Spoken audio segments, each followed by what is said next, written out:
She hands it off to Jackson. Jackson uses the screen, lost the handle, bounce pass to Plum. Plum loses it, regains it, throws it up for grabs. Grabbed by Boston out of the sky, and we're going to have a foul here. No, a timeout taken by Indiana. What I love the most about this squad is that, just like O said, like we instill confidence, the coach instills confidence that any shot you take, shoot it with confidence because we trust you and we trust that you're going to make it. And I feel like that's just really helped us down the line because no matter who comes in, no matter who steps up, we're all just really happy for each other. Aliyah Boston didn't just speak after the game, she made sure her words carried weight on the court. In a season where Indiana's been bruised by injuries, Boston delivered a statement performance. 22 points, 11 rebounds, a career-high 6 steals, and the game-sealing stop. That's not talk, that's leadership in action. So, what exactly did she mean when she spoke afterward? Her post-game message might just be the blueprint for how the Fever stole their most important win of the year. And while the roster looked thin and the momentum fragile, it only took one unexpected spark to slam the door shut on LA. This wasn't just another regular season victory, it was a turning point. Let's break down how Boston's dominance and that unlikely hero shifted the entire course of Indiana's season. If you're hyped for this team, drop it in the comments. Fever down! Bow, bow, bow! Hell yeah, hell yeah. How do you win when half your roster is stuck in street clothes? That was the cloud hanging over Indiana as they touched down in Los Angeles. Caitlin Clark sidelined. Sophie Cunningham out. Sydney Colson and Ari McDonald unavailable. 4 guards. 4 playmakers. 4 voices ripped out of the rotation. For most teams, that's a death sentence, especially in a game with playoff weight. But the Fever weren't given the luxury of excuses. They had no safety net, no margin for error. All they carried into LA was grit, resilience, and a belief that the players left standing were enough. Resilient, nature of our team. I think one other thing that sometimes goes missed is just the character of these women, right? Especially this group that's been here, that's gone through all of this, and then the ones that we brought in with O and Che and AP. I mean, these are women who care about winning. These are women who care about one another. These are women who sacrifice every single day. This wasn't just about who was missing from the lineup. It wasn't just another game in August either. The opponent mattered. The Sparks weren't some random team on the schedule, they'd owned Indiana all season. 3 meetings, 3 losses, each one more frustrating than the last. And the standings made it feel even heavier. The Fever sat in 6th, barely holding on to a playoff spot. Los Angeles, lurking in 9th. Just 2 games back. That margin could vanish overnight. Add in 4 losses over the last 5 games, and the whispers started turning into doubts. Was this team unraveling at the exact moment they could least afford it? Steph mentioned, whenever she sees you with the 2 black eyes, she smiles in a way because it just exemplifies your toughness. Do you feel tough in these kinds of situations with these 2 black eyes? I mean, that's what people keep telling me. Every time she sees me, she smiles and then she says, "I'm so sorry." I'm like, "You don't need to be sorry. This is what it is." And when I'm playing, I forget about it, and then I go and look at the mirror. I'm like, "Oh shit, they're still there." So yeah, I don't really think too much about it because I don't necessarily feel them all the time. Yeah, and you're still able to see completely fine. Yep. Right. Nothing's changed. All right, perfect. Picture the challenge. A team looking fragile from the outside, just 5 games left in the season, and suddenly forced to survive with patchwork lineups. At this stage, it wasn't about chasing perfect rhythm, it was about clawing through every single possession.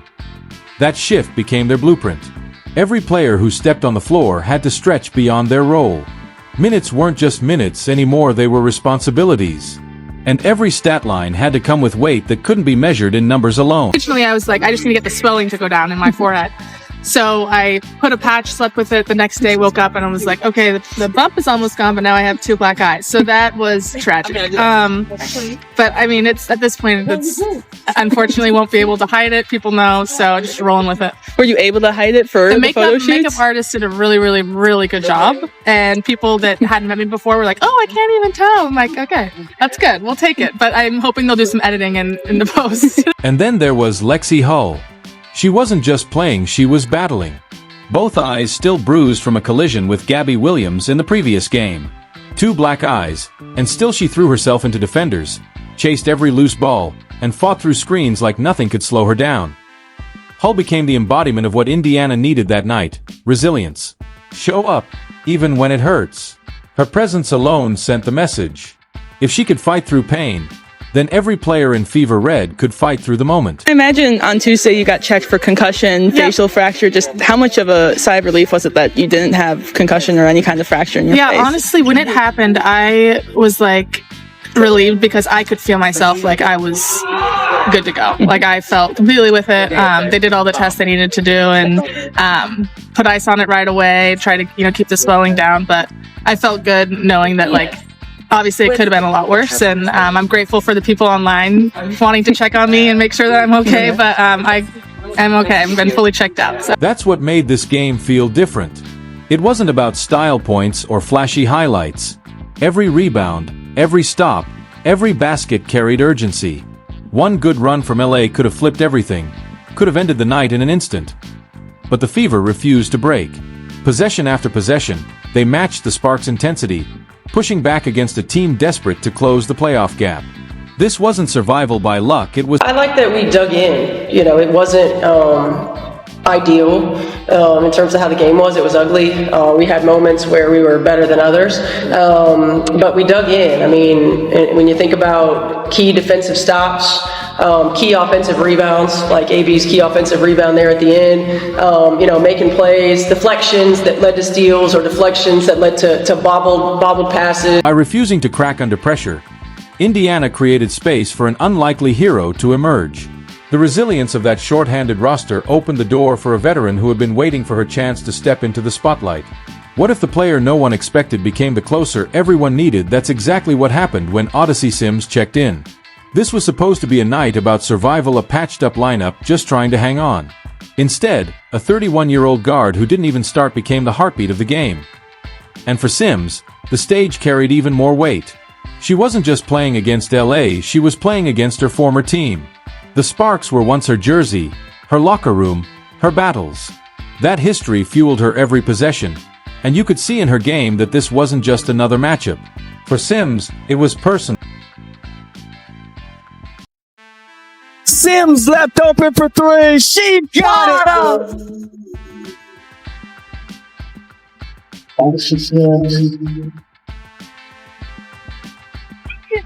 Now, offensive rebound. Sims the runner. Here's Howard.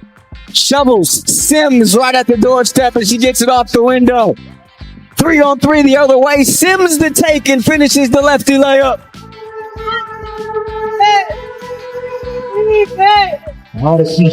At this stage of her career, nobody expects a backup guard to carry the offense. Her name doesn't draw circles on a scouting report the way Aliyah Boston's or Caitlin Clark's does. But when your leading scorer Kelsey Mitchell struggles through a 5 for 14 night, that's when cracks usually start to show. Instead, Odyssey Sims became the answer. She stepped in steady, decisive, fearless.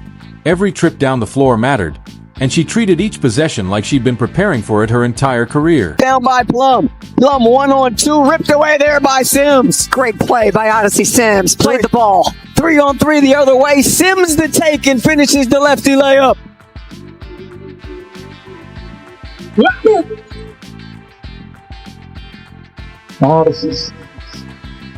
The box score only scratches the surface, 21 points in total. But it was the timing of those buckets that told the Real story. Sims stayed calm in every moment, pushing the tempo when Indiana needed a spark, then slowing it down whenever LA threatened to swing momentum. And then came the fourth quarter. Possession after possession, the ball kept finding her hands.